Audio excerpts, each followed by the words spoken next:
देखो, सबसे पहली बात हमारी कमजोरी क्या है? हम परेशान हो जाते हैं।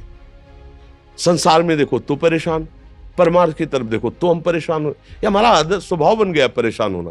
थोड़ा सा धैर्यवान बनो, गंभीर बनो। कोई इस भारी से भारी विपत्ति में परेशानी स्वीकार करके विपत्ति से थोड़ी निकला जाता। सुलझो, ठीक है, ये विपत्ति आई, समस्या आई, इसका समाधान होगा। ऐसा थोड़ी कि हमें नष्ट कर देगी। अगर अभी हमारी बड़ी हानि हो जाती है, हम कल इससे बड़ा लाभ प्राप्त कर सकते हैं। हमको एकदम बिल्कुल गंभीर रहना है, इतने कमजोर नहीं बन जाना। अब वो गए तो क्या होगा, अब वो वस्तु गई तो क्या, पद गया तो क्या होगा। प्रयास किया था, ये पद मिला था, इससे बड़ा पद प्राप्त करूंगा, मैं इससे बड़ा महान बनूंगा। ठीक है, एक बार गिर गया, गलती हो गई, दंड भोगूंगा, फिर इससे ज्यादा संयम में रहूंगा। बिल्कुल मतलब एकदम फ्रेश दिमाग रखना चाहिए। पर अपने लोग क्या है, जरा सी बात में एकदम पचड़ा कर लेते हैं, एकदम कमजोर हो जाते हैं। ये बिल्कुल ठीक नहीं है। हम जीवन भर की यात्रा की बात कह रहे हैं, भारी से भारी कष्ट में भी मुस्कुराना, तो हमें बल मिला है, हमें भगवान की कृपा का दर्शन हुआ है, हमें उनका दुलार दिखाई दिया है। अगर ऐसे तो भाग जाते, फिर परमार्थ में थोड़ी चलना होता है। आज जो आप सुन करके लाभ लेने की चेष्टा कर रहे हो ना, ये केवल प्रवचन नहीं है, ये जीवन है। अगर ये जिए ना होते ना, तो ये इसका प्रभाव नहीं पड़ता, फिर वाणी का प्रभाव नहीं पड़ता। हम इसीलिए कहते हैं, जैसे आप लोग एकदम परेशान हो जाते हैं जब बोलो, क्या हमसे ज्यादा परेशानी होगी? दोनों किडनी खराब, दवाई लाने के लिए पैसे नहीं, पानी रखा है हम उठ के पी नहीं सकते, भीषण शरीर में कष्ट, भीषण बुखार, क्योंकि किडनी फेल, जरा में बुखार, खाने को क्या, रोटी मांग के लाओ। अगर वहां सब्जी मिलती है तो लाल मिर्च ऐसी पड़ के मिलती थी कि वो पा नहीं सकते थे। आप सोचो, पानी लाना है तो मुझे लाना है, पीना है तो मुझे पीना है। अगर मैं हारता तो कहां पहुंच जाता, क्या स्थिति होती? नहीं, मरना है, पर कदम पीछे। कोई दिन ऐसा नहीं जिस दिन सेवा ना की हो, जिस दिन सेवा ना गए हो। गुरु जी की सेवा में जाना है, पहले अपने को स्वस्थ साबित करना है, नहीं वो सेवा नहीं लेंगे। तुम बीमार हो, तुम कष्ट में हो, ऐसे उनकी दृष्टि परेशान थे, उनकी सेवा की, आके लेट गए। फिर हिम्मत की, अपनी श्री जी की सेवा की, मधुकरी नहीं गए, 3-3 4-4 दिन भोजन नहीं गए, पर सेवा नहीं छोड़ा, दिनचर्या नहीं छोड़ी। और उसका प्रधान कारण संयम, ब्रह्मचर्य, भगवत आश्रय, नाम जप, कभी हारने नहीं दिया। अभी भी थोड़ी देर बाद डायलिसिस शुरू होगा, हारने, आपको हारे हुए नजर आ रहे हैं। शरीर में पीड़ा है, किडनी फेल है, ऐसा तो हम स्वस्थ बैठे हैं, पीड़ा है, बार बार प्यास लगती है, थोड़ा थोड़ा पानी मिलता है, लेकिन हम आनंदित हैं, हम प्रसन्न हैं। हम लड़ाई में हारे नहीं हैं, ना हारेंगे, हम जीत चुके हैं।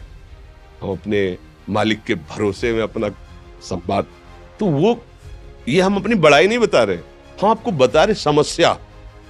सोचो, तुम्हारे पास तो माँ है, भाई है, बहन है, परिवार है, कोई ना कोई तो है ना। मेरा किसी ने कभी जीवन में ध्यान भी नहीं दिया। क्यों?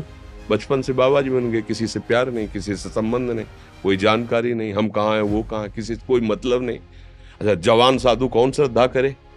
कभी गांव जाने की हिम्मत नहीं पड़ती कि रोटी मांग ले, पता नहीं लोग क्या सोचेंगे, क्या भावना कर ले। हम दरवाजे पे खड़े हैं, क्या कैसी भाव, जो हमारे सामने आकाश वृत्ति से आया यौवन अवस्था में, वही पाया, अन्यथा भूखे रह गए। जब हम हर समय अपने को विवेक के द्वारा सावधान रखे, तो हम कभी निराश नहीं हुए, कभी उदास नहीं हुए, कभी ऐसा नहीं लगा कि यार हम दुखी, कभी नहीं लगा। उसी का फल है कि उस सुख का संकेत मिल गया जहां दुख की निशानी भी नहीं है। वही उसी के बच्चे हो, हम सब उसी धातु से बने हुए हैं। हम इतना क्यों परेशान हो जाते हैं? हम ये देखते हैं, अपने लोग थोड़ी बात बिगड़ गई परेशान, नहीं बिगड़ी तो बिगड़ जाने की संभावना में परेशान है। आज सुख है, लेकिन कल सुख छिन जाएगा, तो हम आज के सुख में सुखी ना होकर कल के दुख की आने की संभावना में हम भयभीत हो। मतलब क्या हमारी सोच रह गई? हमको इतना बलवान बनना है कि सुख और दुख दोनों हमको छू न सके। भारी से भारी सुख की व्यवस्था है तो अहंकार नहीं, हर्षित होकर किसी का अपमान न करे कि हम धनी, हम पदाधिकारी, अमुक। भारी से भारी दुख आया तो हमें किसी के सहयोग की जरूरत नहीं, हम फिर अपने कदम बढ़ाएंगे, हम फिर जुड़ी हुई अपनी भावनाओं को सजाएंगे। मस्त जीवन, एकदम तुम अविनाशी के बच्चे हो। शेर का बच्चा भेड़ों के बीच में फंसकर म्यों म्यों बोल रहा है, बस अगर दहाड़ना सीख जाए तो कोई भी उसे परास्त नहीं कर सकता। ऐसे भगवद अंश, तू प्रपंच में फंसकर अपने को इतना दीन क्यों देख रहा है? तू ऐसा है कि भगवान के दिव्यास्त्र में भी ताकत नहीं तेरे को मार सके। तू अविनाशी का अविनाशी बच्चा है। विनाशी भोगों को, विनाशी शरीर को मैं मान के इतना भयभीत, इतना दुख ठीक नहीं। ये सबके लिए, केवल एक के लिए नहीं। आप समझो, आप लोग सोचते हैं हम गृहस्थ होकर भला ऐसी स्थिति कैसे।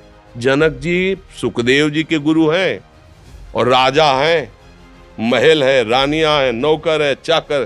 क्या सुखदेव जी जिनके शरीर में लंगोटी भी नहीं है, दिगंबर, परमहंस के गुरु हैं जनक जी जो राजा हैं। समझो, आप ऐसा ना सोचे कि हम नौकरी कर रहे हैं, हम संसार में, हम गृहस्थ हैं, हम आध्यात्मिक की ऊंचाई पर नहीं चढ़ सकते। नहीं, आप एक सरकारी नौकरी या आप किसानी या व्यापार करते हुए आप एक अध्यात्म की ऊंचाई में चढ़ सकते हैं। और अध्यात्म ही है जो तुम्हें इस माया के दुख सुख से ऊपर उठा सकता है। दूसरा, चाहे जितनी संपत्ति आ जाए, आप सुखी नहीं हो सकते।